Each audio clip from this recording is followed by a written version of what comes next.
Assalamualaikum warahmatullahi wabarakatuh.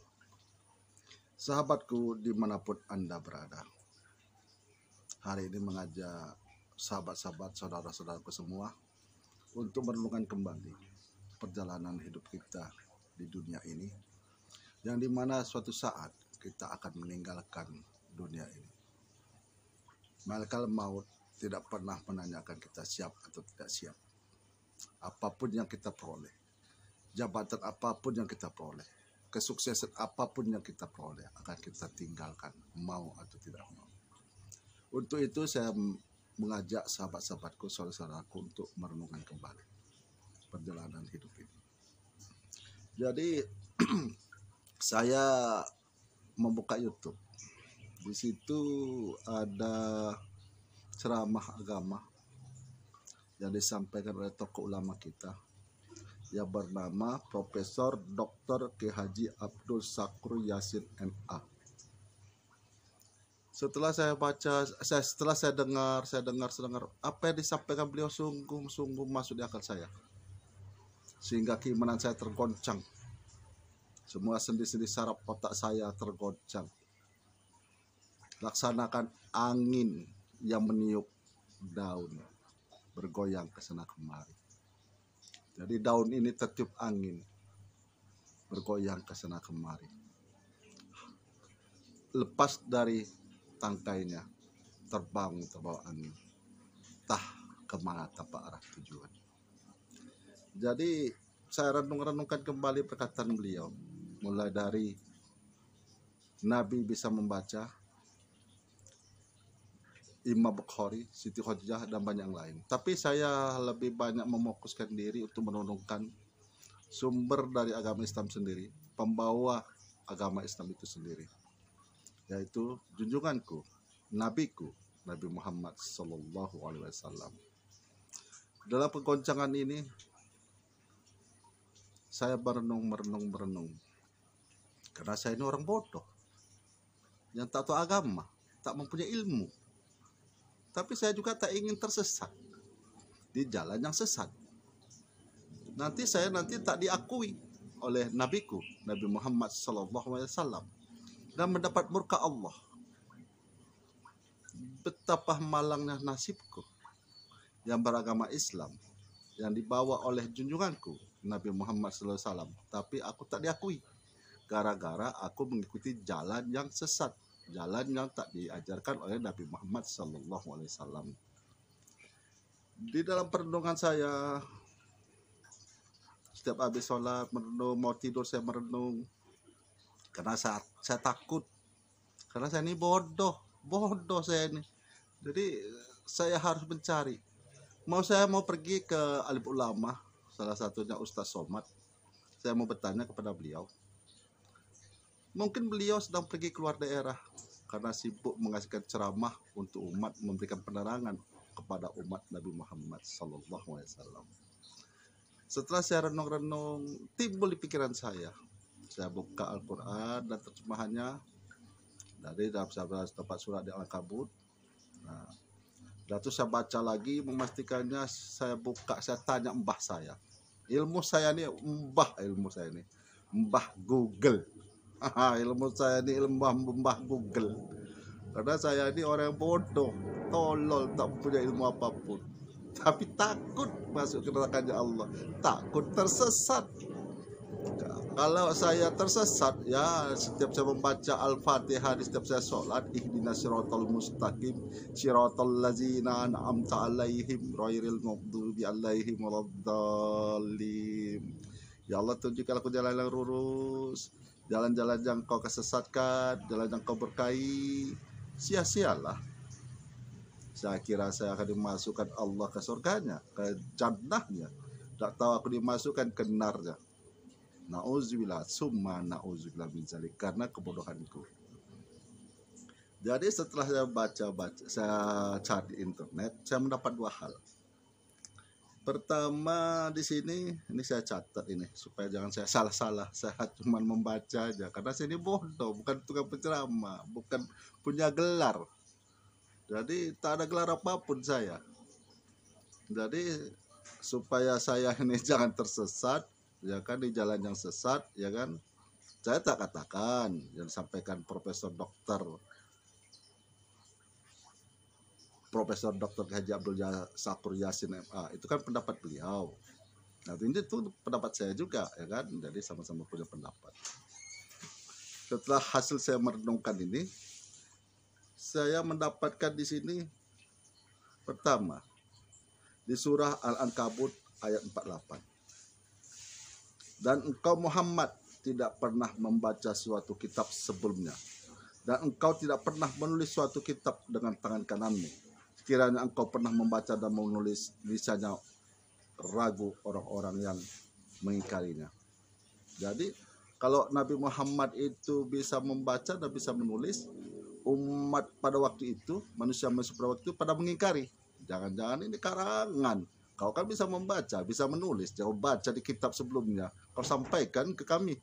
Kau katakan itu Nabi. Dapat dari wahyu, dari Allah. Kau ngaku-ngaku Nabi. Jadi kalau ada kata pun di zaman sekarang ini, ada orang yang mengaku Nabi. Datang ke sama aku. Dan aku tahu dia itu bisa membaca menulis. Katanya dia dapat firman, wahyu dari Allah. Aku takkan yakin itu. Pasti aku bilang itu buatan kau. Kau baca kitab, salah satu kitab, tak kitab apa, kau baca, kau ngaku Nabi sama aku. Itu logika saya berpikir. Jadi yang kedua, ini saya dapatkan lagi juga ini di salah satu artikel.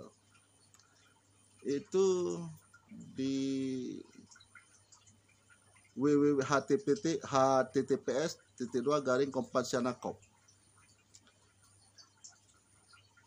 Jadi di situ dikatakan ternyata hal yang senada juga pernah ada orang mengatakan Nabi Muhammad bisa membaca dan menulis, yaitu Bapak Harja. Jadi Bapak Harja ini juga mempunyai pendapat bahwa Nabi Muhammad itu bisa membaca dan menulis. Ini beliau buat di tulisannya di https://sejarahkompasiana.com 2011-08-19. Dan ini ditanggapi oleh pembaca.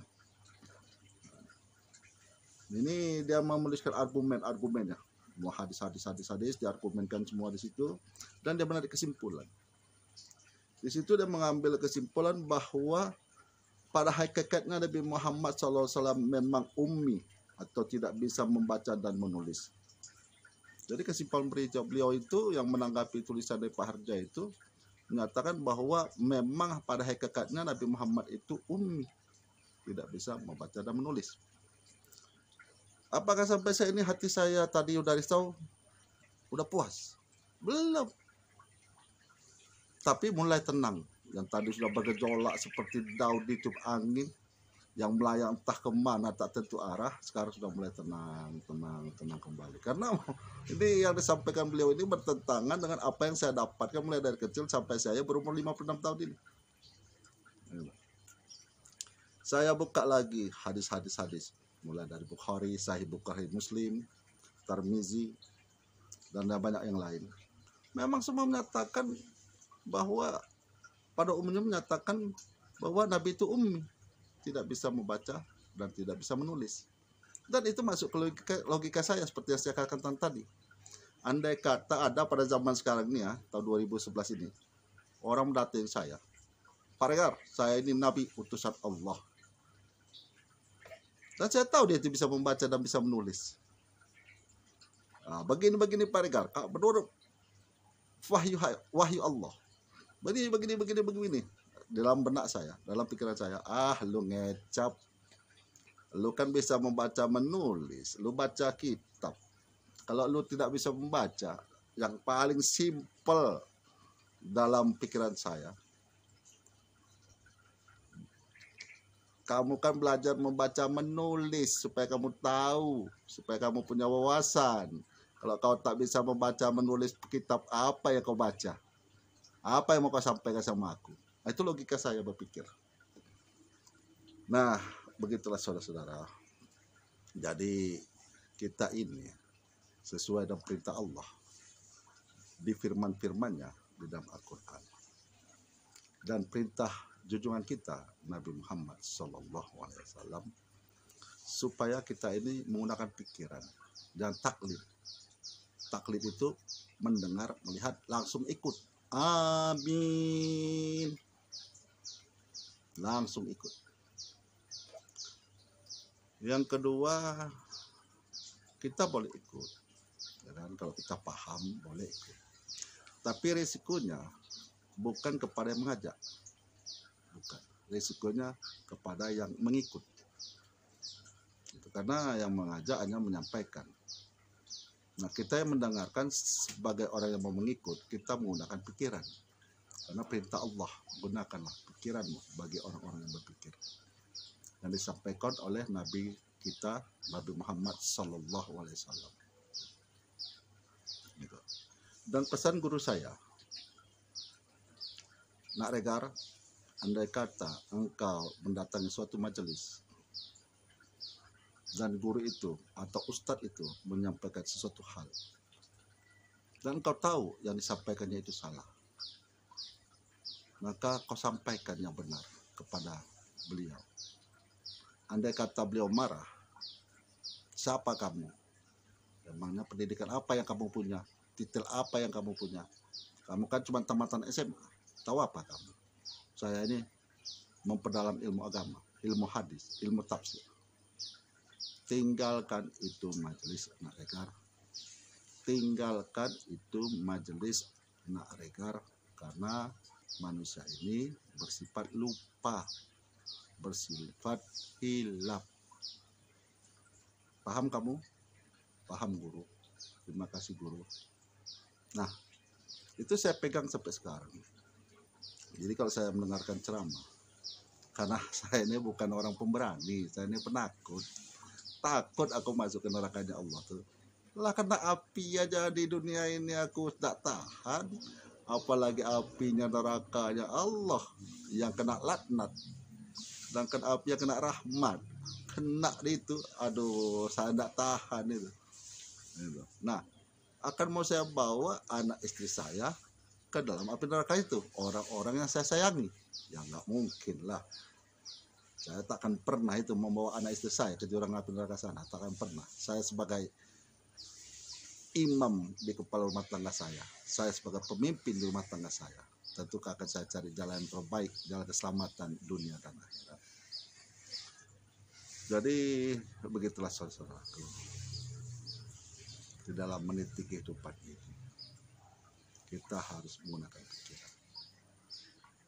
Kita boleh mendengarkan ceramah, kita boleh mengikuti, tapi sebagai pengikut yang akan celaka itu adalah kita yang mengikuti, bukan yang orang yang kita ikuti. Karena orang yang udah kita ikuti udah pastilah, ya kan, kalau dia salah dia celaka, tapi kalau dia benar dia masuk surga, dia beruntung, ya kan. Nah, kita yang mengikuti. Jadi dua pilihan yang risiko yang kita dapat. Kalau kita ikut yang benar, kita masuk jannahnya Allah. Tapi kalau kita ikuti itu yang tak benar, kita masuknya ke nerakanya Allah. Jadi yang mengikuti risikonya besar sekali. Maka itu Allah perintahkan supaya kita selamat dunia akhirat, yaitu berpikir. Apalah takkilun, berpikirlah kamu.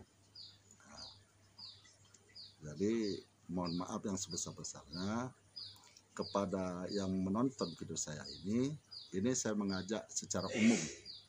Bukan saya khususkan kepada seseorang, tidak. Ini saya ajak secara umum untuk melakukan perenungan-perenungan dalam perjalanan hidup ini. Karena suatu saat, entah kapan datangnya, siap atau tidak siap, kita akan dibungkus dengan kain kapan. Akan digali orang masuk ke dalam lubang, ditutup orang dengan papan, ditimbun orang dengan tanah. Orang balik ke rumah masing-masing, kita akan tinggal sendirian di dalam sana. Akhirul kalam, saya akhiri dengan Assalamualaikum warahmatullahi wabarakatuh. Assalamualaikum warahmatullahi wabarakatuh. Saya ingin mengkoreksi. Setelah saya putar tadi kan rekaman saya tadi sebelum saya upload, ternyata saya di situ ada salah mengucap. andai kata ada di zaman sekarang ini yang mengaku nabi, di situ saya sebutkan tahun 2011. Sebenarnya yang saya ingin ucapkan itu di tahun 2021. Nah, terbukti saya ini manusia biasa yang mempunyai sifat hilaf dan sifat lupa. Jadi ini pun sudah saya koreksi video saya ini, bahwa yang saya ucapkan di tahun 2011 itu adalah yang saya maksudkan adalah tahun 2021. Saya akhiri dengan Assalamualaikum warahmatullahi wabarakatuh.